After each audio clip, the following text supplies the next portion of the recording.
Prime Minister, what would you expect from a deep reform of the multilateral development banks and the international institutions?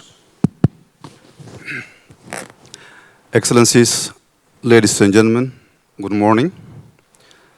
Let me briefly share my thoughts on this critical agenda. The developing world, particularly African countries, are facing a cocktail interconnected crises. Financial crisis, climate crisis, a debt crisis, also a cost living crisis, in most places instability. You might ask, what makes it special in Africa?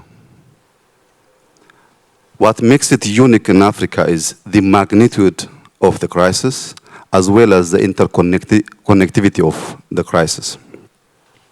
As an instance, inflation,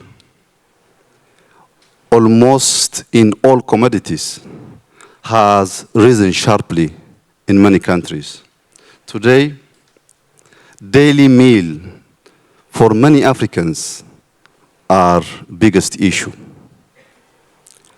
Private and public debt has reached new heights. Today in most low-income countries, the headaches of government is not to think about development, but to think about how we can manage debt. All our effort is to manage debt instead of focusing on development. As if dealing with all these crises were not difficult enough, we also faced devastating climate effect. These all challenges are looking for huge amount of resources. Despite an elevated financial need, African countries are facing an unprecedented funding squeeze, which has aggravated the existing vulnerabilities. In my opinion, if we fix this problem in a place where we can find it in bigger magnitude, if we succeed in Africa, it will help us all to bend the arc of development history, because challenges are the largest in Africa and the needs are the most urgent. In a place where challenges are large and needs are urgent, fixing the problem, it might help us to correct our course and to handle similar challenges in different parts of the world. Accordingly, our goal should be to safeguard macro stability, to support low-income countries, also to sustain future prosperity. So as to address this challenge, we need a robust and predictable financial safety net. Without resource, there is no way that we can address this challenge. If we use as entry point financial resources, MDBs must be at the center of this game. They are the main player of this game.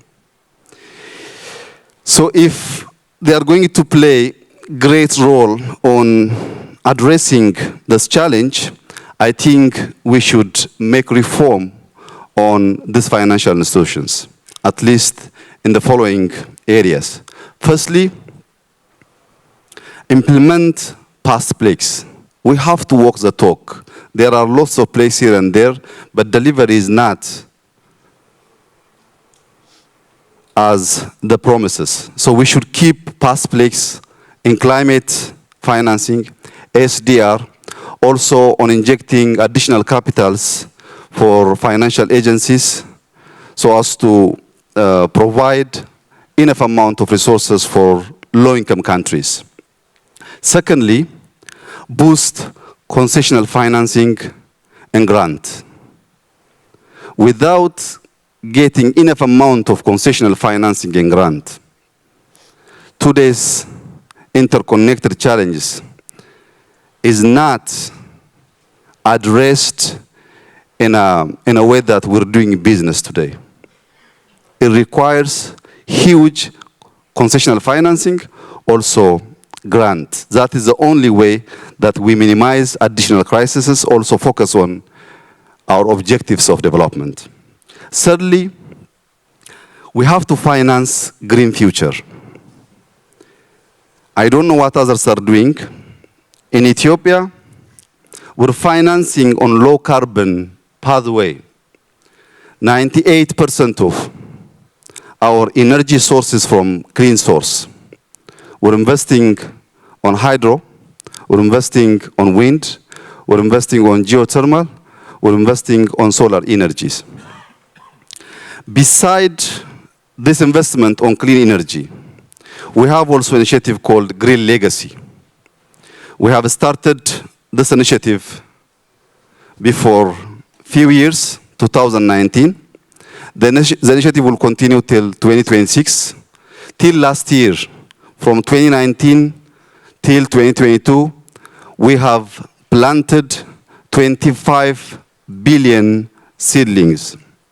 This year, we just started last week, we're going to plant in the next 3 months 7 billion seedlings. In total, this year we'll reach 32 billion. Till 2026, the objective is to reach 50 billion seedlings. Imagine if Ethiopia is investing $1, starting from preparation of seedlings all the way to plantation. We are investing specifically on climate $50 billion. If we could collectively invest this amount of money, we can easily tackle the challenge that we're facing today. We are doing it because we're mobilizing over 25 million people every year. We do have more than 125 nurseries to prepare those seedlings. I think from World Bank, from all stakeholders, supporting these kinds of initiative would help us to tackle the current challenge that we all are facing. But from our side, we're doing it, we'll continue to support neighboring countries to join us this Green Legacy initiative. The last but not the least is to reform multilateral developmental banks. I'm sure the new CEO, the new president of World Bank, is the lucky person.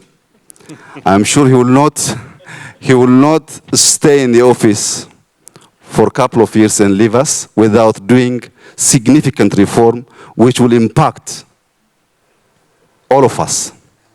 We Africans are expecting World Bank and other multilateral developmental banks to focus on poverty reduction, also on boosting shared prosperity. I thank you. Thank you, Prime Minister.